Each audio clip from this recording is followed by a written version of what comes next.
Hi, in this video I will demonstrate you how to use the MATLAB toolbox that I've made as a part of my final year project at Coventry University. And the toolbox can be used to correlate and validate the model and the model properties of a structure to check if the numerical model in the simulation is working correctly, is giving the accurate values. The design of the toolbox was driven by performing the model testing of a structure of automotive brake discs, and then performing the finite element analysis on the same brake disc, but modeled in the Abacus software. So first, let's download the toolbox together. And you can go to the link in the description to download it for the MathWorks website. So in here you can see the short manual handbook of how to use that with a bunch of different steps, which we will go through step by step individually. So the name of the toolbox is Mexico, which stands for the Model Experiment Interactive Correlation Toolbox. So let's first download the toolbox. Alright, so when it's done, just open the folder, and you can see a bunch of different files in here, including the handbook that you saw previously, license, and all of the necessary code, and we will go step by step. So first, when you open all the files in the MATLAB, you can see the first live script that is giving you again the steps of how to use that. And you can provide the necessary data here for the toolbox to run. So first maybe let's go through each code individually. First, you can see the insert geometry. Here's the place where you're asked to provide the coordinates, the x, y, and z coordinates of the points where you hit the structure in the model testing. So you can probably see the my points of brake discs that I used. And here you are asked again to provide the links between each point to create like lines between that. The next script is load enp, which is reading the enp file that is a byproduct of a simulation in Abacus that you will see in a second.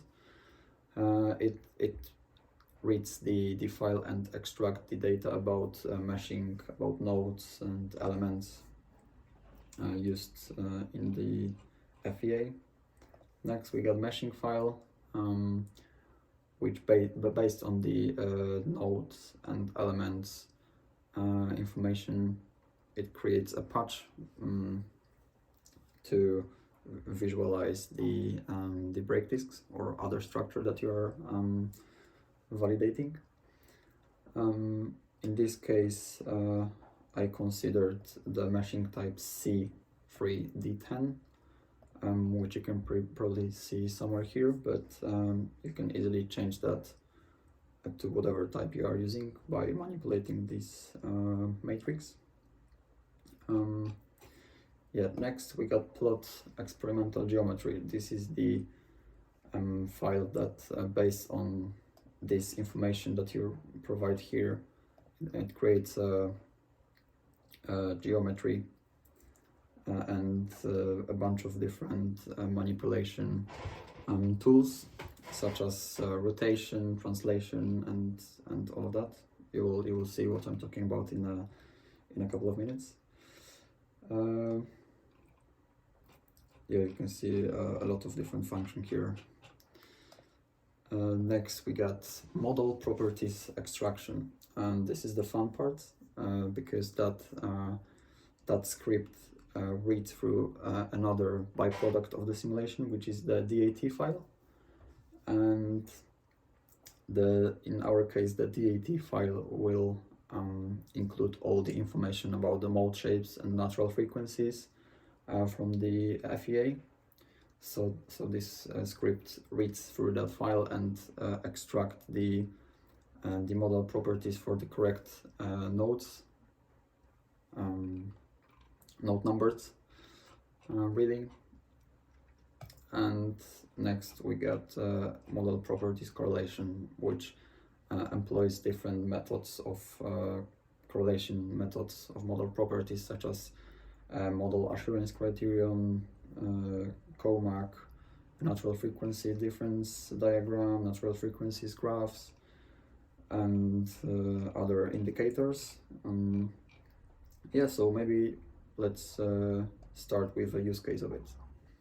All right, so as I previously mentioned, the first step is to open the insert geometry file and provide the coordinates of the model tested structure. So simply change this number, all these numbers for the coordinates of the points of your structure that you model tested, as well as this information about the linking of all those points. So that was the first step. Second step, substitute the 5th and the 6th line to provide the correct ENP and DAT paths for your files, and then provide natural frequencies and mode shapes and data for model testing. So let's begin with this, with those two. Of course, to provide this these paths, you need to have those files. So the only way you can do that is by, of course, doing the simulation in Abacus, the FEA simulation. So let's open the Abacus. I have already opened my my file here, and yeah, this is the reduced break disks that I simulated. So you of course have to insert here the information about the property, define the assembly, and all the steps to provide to perform the model analysis on that, along with the meshing. Don't be too accurate. Just do the simulation to have a roughly results. And yeah, the one very important thing to remember is that Abacus by default is not giving you the natural frequencies and mode shape data in the DAT file, so you have to ask Abacus to do that manually by going here into the model, edit keywords, model 1, and here you have to wait a couple of seconds to open the additional window. All right, so over here you can you have to actually add these 3 lines which are under output requests. You have to type node print u3 and then $, and this will print the mode shape data to your DAT file.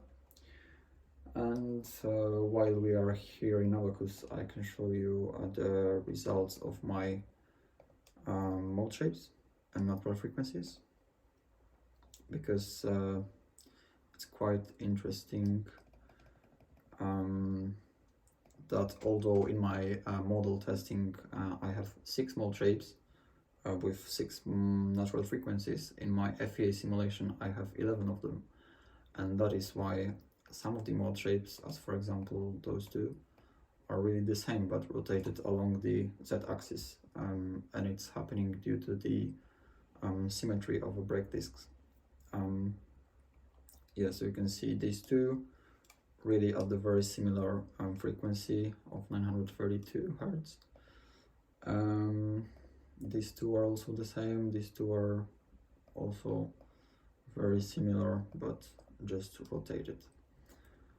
Alright, so after you've done your after you submitted your job here, you can go to the simulation folder to find your DAT and ENP files.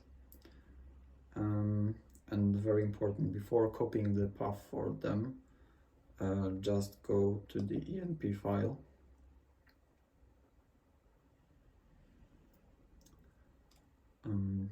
ENP or DAT. Let's check because I don't remember now. And that's your ENP file. Yes, so probably in your case you would have to add additional stars before the node print and U3, and that is because in here you cannot do that, and my script only considers the lines without the stars, with the stars, so you have to add that manually here. See, you have no stars here, so you have to add that manually after that.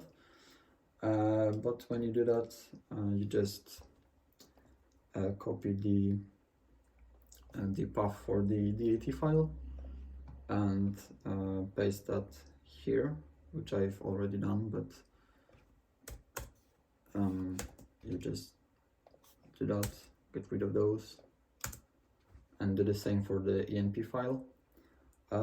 So that's what we've done over here, and now we have to provide the natural frequencies and mode shapes from the model testing. So I hope you all have the file from the model testing, including the natural frequencies and mode shapes. In my case, it's called experimental model properties results, which you can see over here. We are only interested in these two data, which are natural frequencies, 6 of them, as I told you, and the mode shapes, which are 6 mode shapes for 20 points that we extracted in the experiment. What do we have next? Alright, so after providing these 3 paths, these 3 data, we simply run the toolbox, and after a couple of seconds it should give us the geometric correlation window.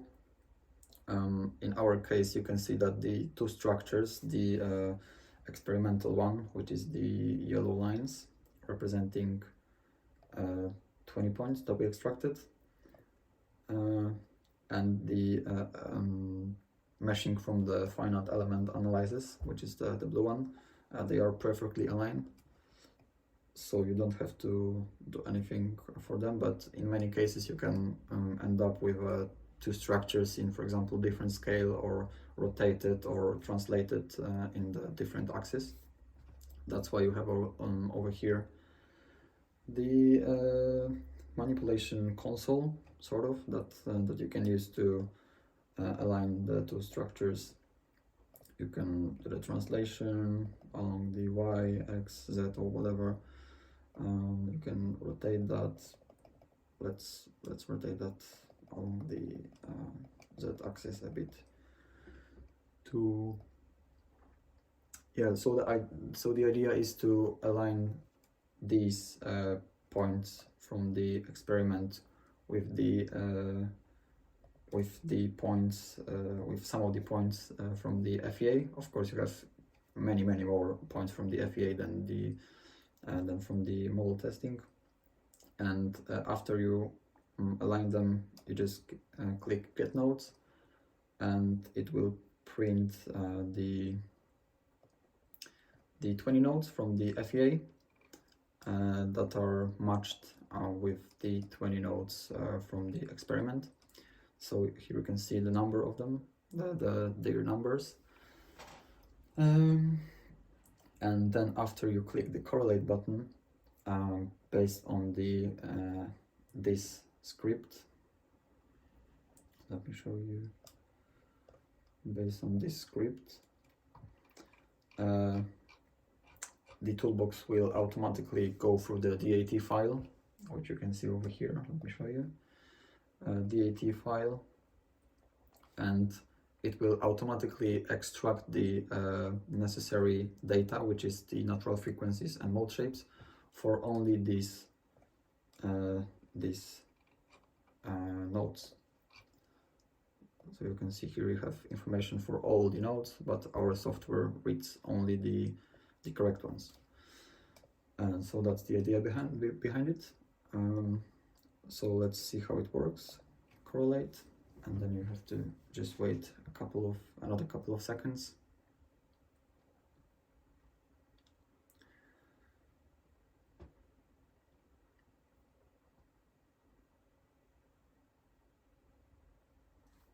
Alright, and you have a first thing, which is the modal validity score, which is giving you the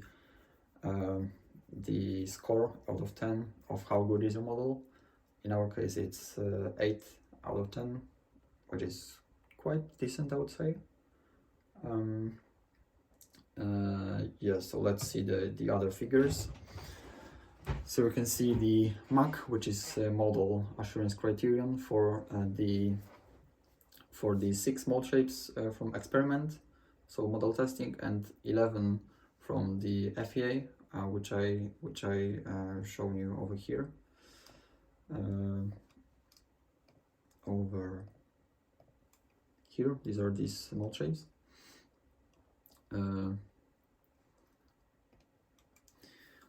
The second indicator is a MAC, but only for the filtered one, so only for those 6 unique ones that are a result from FEA.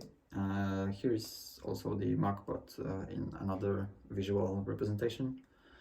CoMac, which is correlated MAC, I won't go into much detail into them because it's not the point of that video. The modal complexity plots, which is telling you how complex are the mode shapes from the model testing. This is another like sort of indicator, mode complexity index, which is giving you the percentage of complexity of how wavy is your mode shape. This is the same as the previous figure, but rotated along the real axis. So we have the imaginary and real here. Mode complexity index, but improved one, which considers the amount of arrows on the imaginary axis. So it's kind of more accurate than the previous tool that I've shown you. And here you have a bunch of not bunch of, really, only 2 indicators, tools that are showing you the correlation between natural frequencies from the experiment and from the FEA. And if that line is perfectly aligned with the diagonal, it's 100% correlation. In our case, it's not that bad, it's 99.75%, so as I said, decent model. The most deviation is in the 6 frequency, which is 8%, but overall I would say the model is ready to do the further simulations for other engineering purposes or whatever. Alright, so I think that's it, and if you have any questions or ideas of how to improve any of these codes, just let me know. And yeah, I hope it will be very useful for you, this toolbox. So take care, bye.